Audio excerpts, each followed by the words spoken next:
আসসালামু আলাইকুম। আজকে জানাবো পশ্চিমবঙ্গ এবং বাংলাদেশের আসন্ন বৃষ্টিপাত পরিস্থিতি সম্পর্কে। যারা বাইরে বের হওয়ার কথা ভাবছেন বা কৃষিকাজে ব্যস্ত আছেন, তারা এই আপডেটটি অবশ্যই শুনে নিন। বাংলাদেশে এখন মৌসুমি বায়ু সক্রিয়। গত কয়েকদিন ধরে চট্টগ্রাম, কক্সবাজার, রাঙামাটি, বান্দরবন ও সিলেট জেলায় ভারী বর্ষণ হয়েছে। পাহাড়ি ঢল নেমে এসেছে, নিচু এলাকায় পানি জমে গেছে। আবহাওয়া অফিস জানিয়েছে, আগামী 3 দিন এই অঞ্চলে মাঝারি থেকে ভারী বৃষ্টিপাত অব্যাহত থাকবে। ঢাকা, ময়মনসিংহ, বরিশাল, খুলনা ও কুমিল্লা এলাকায় দুপুরের পর হালকা থেকে মাঝারি বৃষ্টি হতে পারে। অনেক এলাকায় বজ্রসহ বৃষ্টির আশঙ্কা রয়েছে, তাই সাবধানে থাকার পরামর্শ দেওয়া হচ্ছে। উত্তরাঞ্চলের দিকে তাকালে দেখা যাচ্ছে, ব্রহ্মপুত্র, যমুনা এবং তিস্তা নদীর পানি ধীরে ধীরে বাড়ছে।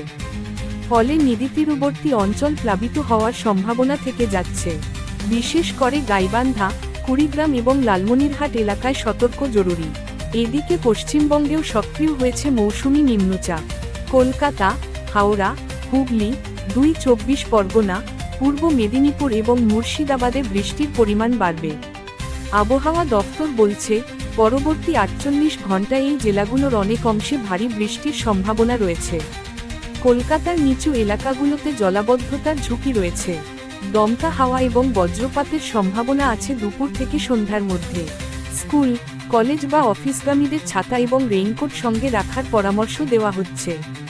উত্তরবঙ্গে, বিশেষ করে দার্জিলিং, জলপাইগুড়ি, কোচবিহার ও কালিম্পং এলাকায় মাঝারি বৃষ্টি হবে। পাহাড়ি এলাকায় অতিরিক্ত বৃষ্টির কারণে ধসের ঝুঁকি দেখা দিতে পারে।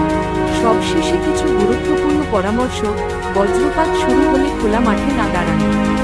নদী বা খালপাড়ে চলাচল সীমিত রাখুন। শিশু এবং বৃদ্ধদের নিরাপদে রাখুন। কৃষকদের বলা হচ্ছে মাঠের পানি নিষ্কাশনের ব্যবস্থা রাখার জন্য। আজকের আবহাওয়ার আপডেট এ পর্যন্ত।